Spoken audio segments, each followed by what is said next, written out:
پہلے آواز کو تقسیم کیا جاتا ہے اور پھر جسم کو دو نیم کیا جاتا ہے۔ اول اول دو گروہوں کو مقابل لا کر ان میں سے ایک کو تسلیم کیا جاتا ہے۔ یہ قطعہ میں نے آج سے قریب کوئی 5-6 سال پہلے لکھا تھا، اور لکھا کیوں تھا میں اس حوالے سے تھوڑی سی بات کرنا چاہوں گا کہ آپ نے دیکھا ہوگا، عراق میں دیکھا ہوگا، آپ نے سیریا میں دیکھا ہوگا، اسی طرح آپ نے جو ہے افغانستان میں دیکھا ہوگا، اسی طرح جو ہے ابھی کی بات ہے، ابھی آپ ایران میں دیکھ رہے ہیں، اور بالکل اسی طرح جو ہے اور ممالک میں بھی یہ چیز شروع ہونے کو ہے۔ جو لوگ دنیا کے اندر انتشار چاہتے ہیں، جو قوت انتشار چاہتی ہیں، وہ کرتی کیا ہیں کہ سب سے پہلے جو ہے وہ آواز کو تقسیم کرتی ہیں، یعنی کہیں کسی کو اتحاد میں نہیں آنے دیتی، آواز کو تقسیم کر دیتی ہیں۔ اور جب آواز تقسیم کر دیتی ہیں تو کیا ہوتا ہے کہ 2 حصوں میں تقسیم کر دیا، اور جو ہے پھر ان دونوں کو مقابل لے کے آ جاتے ہیں۔ جب دونوں مقابل آ جاتے ہیں تو پھر کیا کرتے ہیں، پھر ایک کو سپورٹ کرتے ہیں۔ ابتدا میں دونوں کو سپورٹ کیا جاتا ہے، پھر ایک کو سپورٹ کر کے، اور اس کے بعد جو ہے وہ معاملات دوسری طرف منتقل ہوتے ہیں۔ پھر جو ہے وہ اپنی مرضی کے فیصلے اور اپنی مرضی کے وہ طریقہ کار وہ جیسے ہوتا ہے۔ یہ بہت سے ممالک میں یہ چیز ان کے ہاں کامیاب بھی رہی ہے، اور بہت سی جگہوں پہ جب ان کو کامیابی ملی تو پھر آپ نے دیکھا کہ دنیا میں کیا کیا ہوا۔ جو امریکہ میں اس وقت بہت سیریا میں جو اس وقت وہ احمد شرع جو اس وقت وہاں پہ جو صدر ہیں، میں بہت زیادہ اپریشیٹ کرتا ہوں ان کو اس حوالے سے کہ جب سے ان کی حکومت آئی ہے انہوں نے بہت تیزی سے سفارتی محاذ پہ کامیابیاں سمیٹی ہیں، اور بہت تیزی سے ملک کو جو ہے وہ اٹھا رہے ہیں۔ یہ یہاں تک تو میں کافی زیادہ ان کا ایک بہترین ان کو سمجھتا ہوں کہ سیاسی معاملات میں۔ لیکن جو دوسری چیز ہے کہ جس ملک میں امریکہ اپنی فوج بھیج رہا تھا، اسی ملک کے صدر کو جو اس وقت باغی کہلائے گئے تھے، ان کے ساتھ امریکہ نے ہاتھ ملایا، اور جو ہے ان کے ساتھ جو ہے وہ اب تو شاید معاہدات کی طرف بھی جائیں مستقبل میں۔ گزشتہ کچھ دنوں میں آپ نے دیکھا ہوگا ایران میں کیا ہوا کہ ایک رجیم چینج کا نعرہ اٹھا، اور بہت سے لوگ نکل آئے اور احتجاج کرنے لگے کہ ہمارے حقوق سلب کیے جا رہے ہیں، اور یہ ہو رہا ہے وہ ہو رہا ہے، اور بہت سے لوگ جو ہے وہ حکومت گرانے کے لیے نکلے، اور امریکہ نے کھل کے ان کی حمایت کی۔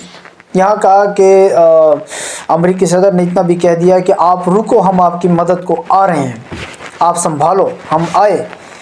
لیکن پھر اس کے بعد جو ہے وہ جس طرح سعودیہ یا ان ممالک میں ہوتا ہے کہ تب تھوڑی سی قوت دکھانی پڑتی ہے، تو جب ایران نے قوت دکھائی اور 2 گروپ سامنے آئے تو اس میں پھر کیا ہوا، اس میں ہوا یہ کہ وہ کافی جو ہے احتجاج ماند پڑ گیا، کیونکہ عوام کے مقابلے میں عوام آ گئی، اور کیونکہ ایران کے ہاں جو ہے سب سے زیادہ جو چیز ان کو جو ہے ان کی گورنمنٹ کو جس چیز نے مضبوط کیا ہوا ہے وہ ان کا جو پاسداران انقلاب ہے، وہ کیونکہ وہ کافی جو ان کا جو امیر ہے یا ان کا جو سربراہ ہے ملک کا، وہ اسی کے کنٹرول میں ہے، اسی کے انڈر ہے۔ اور خالصتاً اس کو جو بنایا گیا تھا، وہ جب یہ انقلاب خمینی انقلاب آ رہا تھا تو اس وقت خالصتاً اس کو اپنی ریاست کی بقا کے لیے، اپنی ریاست کے تحفظ کے لیے جو ہے یہ فورس بنائی گئی تھی، تو اس کا کام ہی یہی ہے۔ سو اس نے اپنا کام کیا۔ اب حالات یہ ہیں کہ وہاں پہ جو ہے کافی چاروں طرف سے گھیر لیا گیا، اور آنے والے 72 یا آنے والے 84-96 گھنٹوں میں کیا ہوتا ہے یہ نہ آپ جانتے نہ میں جانتا ہوں، بلکہ میں سمجھتا ہوں کہ ڈونلڈ ٹرمپ صاحب خود بھی نہیں جانتے۔ وہ خود کہتے ہیں کہ میں کیا فیصلہ کرتا ہوں مجھے خود بھی کبھی کبھی اندازہ نہیں ہوتا۔ پاکستان میں گزشتہ کچھ عرصہ میں آپ نے دیکھا ہوگا کہ بہت سی علیحدگی پسند تنظیمیں اٹھی ہوئی ہیں اور کام کر رہی ہیں، بالخصوص جو ہے کے پی میں اور بلوچستان میں آپ نے دیکھا ہوگا، اور آج جو ہے بہت ہی خوفناک اور دردناک قسم کا ایک واقعہ ہوا جو ابھی تک جو ہے وہ اس کے خلاف آپریشن بھی شروع ہے۔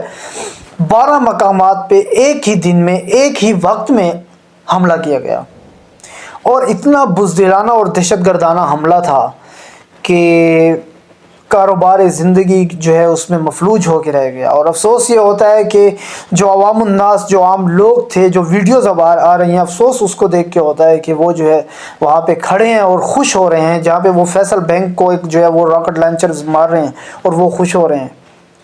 یہی وہ فورس تھی جنہوں نے معصوم لوگوں کو چاہے وہ ٹرین میں اتار کے مارا، بسوں سے اتار کے مارا. آپ دیکھتے ہیں کہ جہاں لوگ سرکاری نوکریوں کی تلاش میں سرگرداں رہتے ہیں، وہاں جو ہے اس صوبے کے اندر حالت یہ ہے کہ لوگ سرکاری نوکری سے دور بھاگتے ہیں. کیوں بھاگتے ہیں؟ اس کی وجہ یہ ہے کہ ان کو ڈر رہتا ہے کہ کہیں کوئی آ کے اٹھ کے مار نہ دے. آئی ڈی کارڈ چیک کیا، اس کا جو ہے وہ جو سرکاری جو نوکری کا اس کا کارڈ ہوتا ہے وہ چیک کیا اور اس کے بعد اس کو مار دیا. ایک وہ مزدور خاندان کو جس طرح مارا گیا، اور جو ہے وہ ایک عورت تھی، جو معصوم بچے تھے، ان کو مار دیا گیا صرف خوف پھیلانے کے لیے کہ غیر مقامی تھے، بلوچستان کے نہیں تھے، مار دو ان کو. کوئٹہ سے مکران تک آپ کی حالت آپ کے سامنے ہے.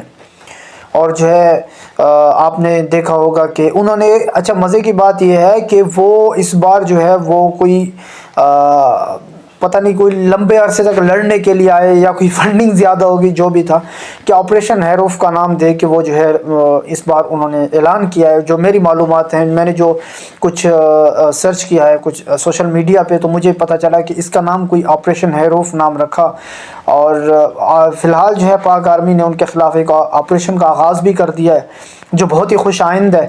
اب یہ جو آپریشن کا آغاز ہوا ہے اور یہ جو ان کا 12 مقامات پہ حملہ تھا، اس میں دو ہی باتیں ہونی ہیں.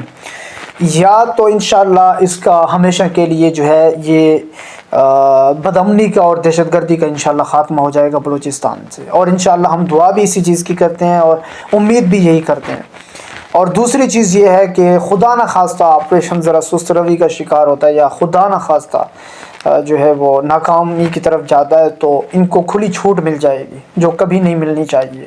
کیونکہ جس طرح یہ بزدلانہ کاروائیاں کرتے ہیں، جس طرح یہ ہمارے کے پی کے سرائکیوں کو، یا بلوچستان کے یا پنجاب کے سرائکیوں کو، یا مزدوروں کو بیچاروں کو گاڑیوں سے اتار کے مارتے ہیں، یا جو اہل تشیع وہاں پہ جاتے ہیں زیارت کے لیے، وہ کیا کہتے ہیں ان کے زواری کے لیے جو جاتے ہیں کربلا کی طرف، جب وہ بلوچستان سے گزرتے ہیں تو ان کو گاڑیوں سے اتار کر عورتوں کو، بچوں کو مارا جاتا ہے. آپ نے ٹرین والا واقعہ تو آپ کو بھولا نہیں ہوگا. تو اب تک کی جو اطلاعات تھیں، جو مجھے معلومات ملی، وہ یہ ہیں کہ اب تک قریب 80 دہشت گرد جو ہے وہ ان کو ہلاک کیا گیا ہے، اور کچھ عام لوگ بھی اس میں مارے گئے. اور جو ہے اس کے علاوہ جو ہے قریب کوئی 10 جو ہے سیکیورٹی اہلکار جو ہے وہ شہید ہو گئے ہیں. بہرحال اللہ تعالیٰ پاکستان کو جو ہے ایک امن کا گہوارہ بنائے. بہرحال بات ہوئی ہے کہ آواز کو تقسیم کیا جاتا ہے، پھر 2 حصوں میں بانٹ دیا جاتا ہے، پھر کسی ایک کو تسلیم کیا جاتا ہے. اور انشاءاللہ یہ بالکل نہیں ہوگا پاکستان میں، اور انشاءاللہ پاکستان ایک بہترین ترقی کی جانب بھی جائے گا. انشاءاللہ امن کا گہوارہ بھی بنے گا. اور ہم کے پی والے تو خصوصی طور پہ بدامنی کے ستائے ہوئے ہیں. انشاءاللہ ہم بھی ایک دن امن دیکھیں گے، اور بہترین امن دیکھیں گے. ملتے ہیں انشاءاللہ نیکسٹ ویڈیو میں. تب تک کے لیے اللہ حافظ.